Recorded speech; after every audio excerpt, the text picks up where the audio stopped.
তাহাজ্জুদ নামাজের শক্তি কেমন দেখেন। একবার এক আফ্রিকান মহিলা তিনি দোয়া কবুলের তালিম দিচ্ছিলেন তার ছাত্রীদের মাঝে।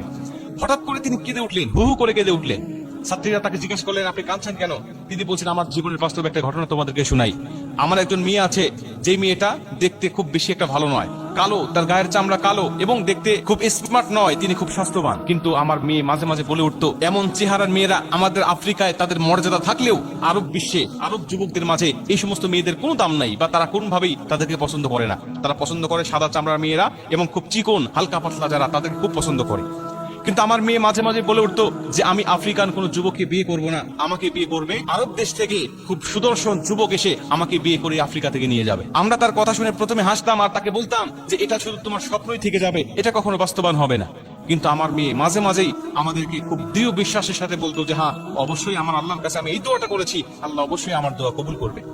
হঠাৎ করে কিছুদিন পর দেখি আরব বিশ্ব থেকে একটা প্রস্তাব আসলো, যেই প্রস্তাবটা আমার মেয়ে শোনার সঙ্গে সঙ্গে প্রত্যাখ্যান করে দিল। তিনি রাজি হলো না, কারণ ওই পাত্র ছিল বয়স্ক এবং তার আগেও 3টা স্ত্রী ছিল। এজন্য আমার মেয়ে তাকে পছন্দ করলেন না, তাকে রিজেক্ট করে দিলেন, তাকে ফিরিয়ে দিলেন। আমরা এই প্রস্তাবটা ফিরে দেওয়ার পরে আমরা তার উপরে রাগান্বিত হলাম এবং তাকে আমরা মনে কষ্ট দিয়ে কথা বলা শুরু করলাম যে তুমি এত সুন্দর প্রস্তাব পাওয়ার পরে কেন ফেলে দিলে? নিজের চেহারা কি কখনো আয়না দিয়ে দেখেছো? বিভিন্ন কথা বলে তাকে মানসিক কষ্টের মধ্যে আমরা ফেলে দিলাম। কিন্তু আমার মেয়ে বললেন, আমার বিষয় নিয়ে তোমাকে চিন্তা ভাবনা করতে হবে না, আমার বিষয়টা আমি আমার আল্লাহর উপরে ছেড়ে দিয়েছি, আমার আল্লাহ অবশ্যই আমাকে এর থেকেও কোনো ভালো পাত্রের ব্যবস্থা করে দিবে।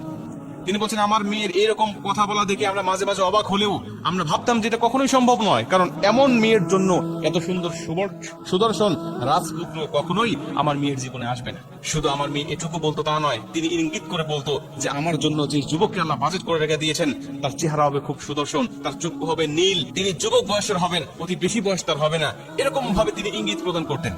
আমরা তখন অবাক হয়ে যেতাম, যেটা কখনো সম্ভব নয়, কারণ আরব বিশ্বের অধিকাংশ যুবকদের চক্ষু হয় খয়েরি, আর সে বলছে নীল চক্ষু বিশিষ্ট। তার মানে এরকম চক্ষুওয়ালা যুবক কেমনে আসবে তার জীবনে? এটা আমরা কখনোই হিসাব মিলাতে পারতাম না। তো হঠাৎ করে একদিন দেখলাম যে এরকম একটা যুবকের পক্ষ থেকে তার প্রস্তাব চলে আসলো এবং আমার মেয়েকে দেখে সে পছন্দ করে নিল এবং আমরা তাকে বিবাহ বন্ধনে আবদ্ধ করে দিলাম।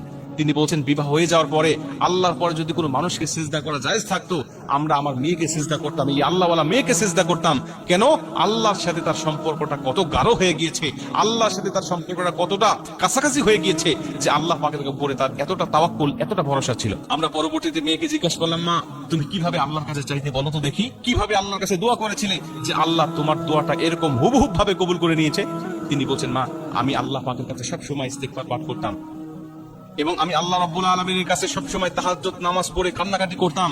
আমার আল্লাহ পাকের উপরে আমার ভরসা ছিল, আল্লাহ পাক অবশ্যই আমার ইস্তেগফার কবুল করবেন।